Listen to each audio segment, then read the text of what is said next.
Sophia Firdaus बापा गोटे दल गढ़े ये कांग्रेस ठिया माने कौन बापा गोटे जन प्रचार कर झील जन निज प्रचार करते से कांग्रेस लड़ार था बापा एप्रिल मसरे दल करेंगे जो दल गढ़े 29 मसीह ताक दल प्रार्थी दब ना कांग्रेस प्रार्थी दे सी जदि सोफिया ठिया होता कौ दल लड़े बापा दल लड़े तेणु कांग्रेस संपर्क ही नाला कांग्रेस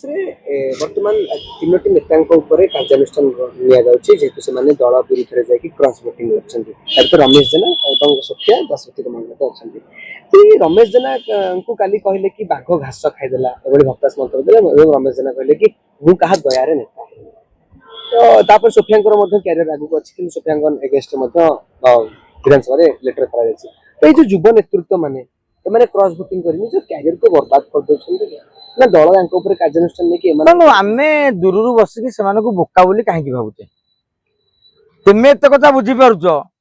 जार क्यारियर बाजी लगुच सी कौन सब आड़ अंक कषि ना सोफिया फिरदोस बापा गोटे दल गढ़े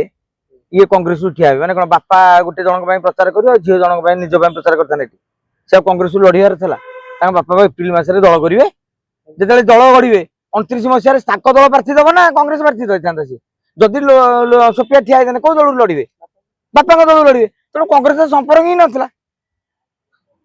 आउ रहा दाशरथी गमांग सी कौन जापर जोड़े थोप लगी कि ठन ठन आउ गोटे टिकेट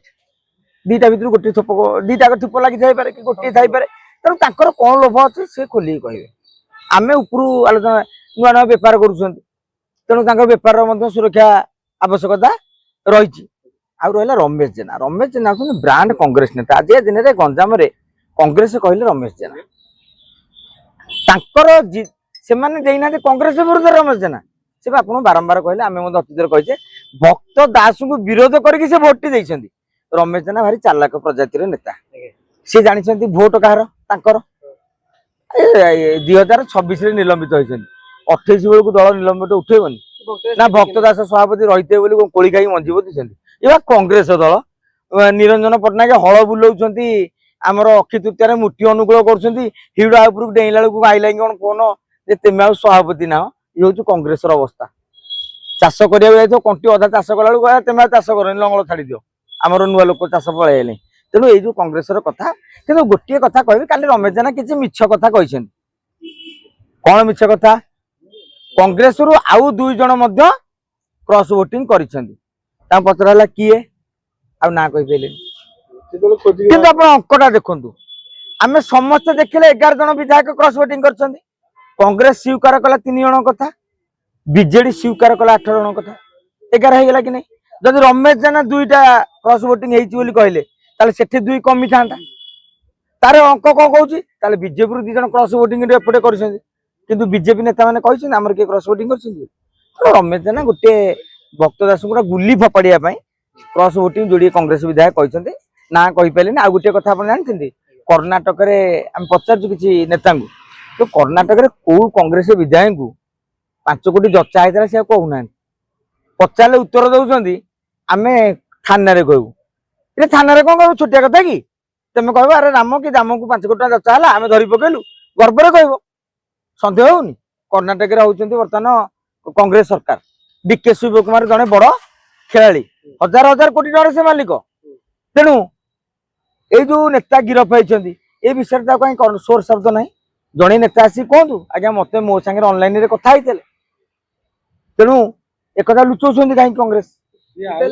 रमेश जेना निलंबन सोफिया निलंबन जो युवक मैंने आकृष्ट हो कांग्रेस प्रति आसुले तो गोटे बैरियर सृष्टि प्रभाव पड़ो कांग्रेस आपण बोधे सब भूल भाल बुझुं कांग्रेस को आकृष्ट हो कौन जाऊँ तुम गोटे नेता बीजेडी बीजेपी प्रथम चॉइस से सुविधा ना कांग्रेस को जाऊँ ना आउ जितक कांग्रेस नेता अच्छा से बहुत पुराना नेता ना जयदेव जेना पुओ जेहेतु बापा पूरा कांग्रेस जड़े मुख्य लोक पुओ के निरंजन पट्टनायक पुओ पुओ के आप जितक कांग्रेस नेता कहना केत युव नेता आकृष्ट होती कहले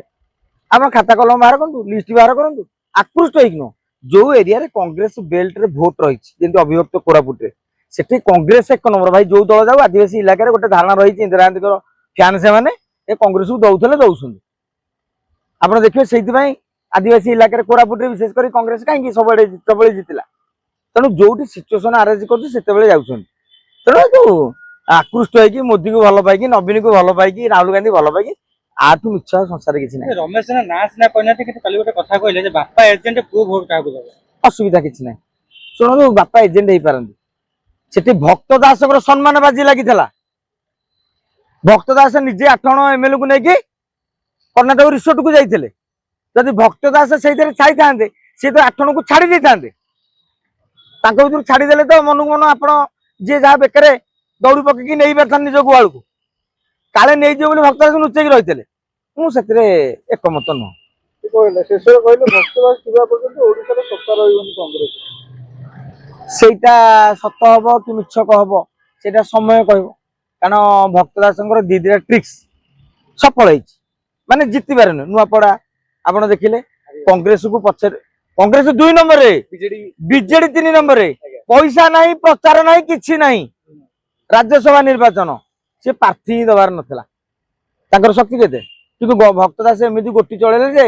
ନବୀନ ତାଙ୍କର ମିଶେଇକି ପ୍ରାର୍ଥୀ କଲେ। ସିଏ ବି ଗୋଟେ ପ୍ରକାର ପଲିଟିକାଲ ବିଜୟ। ସବୁ ଜିନିଷକୁ ହାଲକାରେ ନେଇଦେଲେ ହବ ନାହିଁ। ଭକ୍ତ ଦାସ 3ଟା ଗଲା ବେଳକୁ 8ଟା ବିଜେଡିରୁ ପଳେଇଲେ। ବିଜେଡି ନବୀନ ବାବୁ ତାଙ୍କ ଲୋକଙ୍କୁ ରଖିଦେଇଥାନ୍ତେ ତାହେଲେ କେହି ଯିବାର ହିଁ ନଥିଲା।